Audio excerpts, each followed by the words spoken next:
Thomas the tank engine wouldn't stop being a nuisance. Night after night, he kept the other engines awake.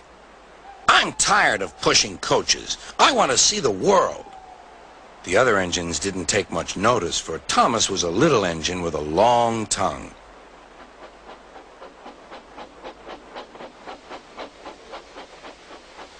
But one night, Edward came to the shed. He was a kind little engine and felt sorry for Thomas. "I've got some freight cars to take home tomorrow. If you take them instead of me, I'll push coaches in the yard." "Thank you," said Thomas. "That will be nice." Next morning, Edward and Thomas asked their drivers, and when they said yes, Thomas ran off happily to find freight cars.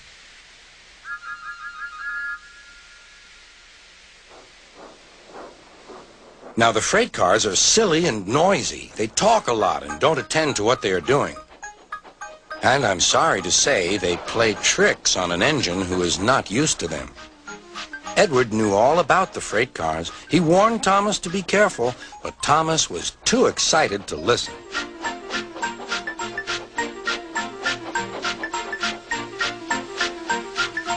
The shunter fastened the coupling, and when the signal dropped, Thomas was ready.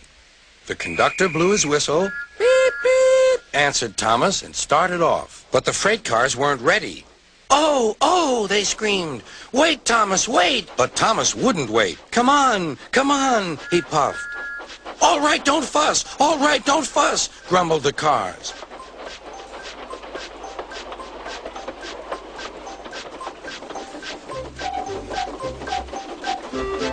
Thomas began going faster and faster. "Whoosh!" he whistled as he rushed through Henry's tunnel.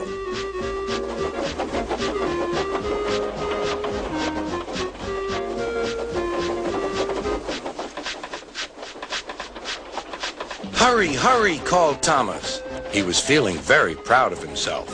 But the cars grew crosser and crosser.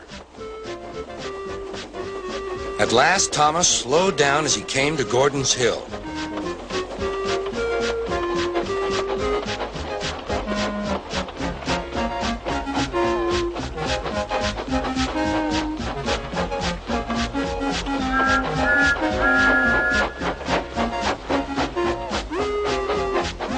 "Steady now, steady," warned the driver as they reached the top. He began to put on the brakes. We're stopping, called Thomas. "No, no, no," answered the cars, bumping into each other. Go on. Before the driver could stop them, they had pushed Thomas down the hill and were rattling and laughing behind him. Poor Thomas tried hard to stop them from making him go too fast. Stop pushing, he hissed. But the cars took no notice. Go on, they giggled in their silly way. "There's the station. Oh dear, what shall I do?" cried Thomas. They rattled straight through and swerved into the goods yard. Thomas shut his eyes. "I must stop." When he opened his eyes, he saw he had stopped just in front of the buffers. There, watching him, was Sir Topham Hatt. "What are you doing here, Thomas?" he asked. "I've brought Edward's freight cars," Thomas answered.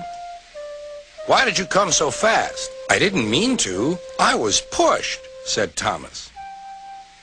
"You've got a lot to learn about freight cars, Thomas. After pushing them about here for a few weeks, you'll know almost as much about them as Edward. Then you'll be a really useful engine."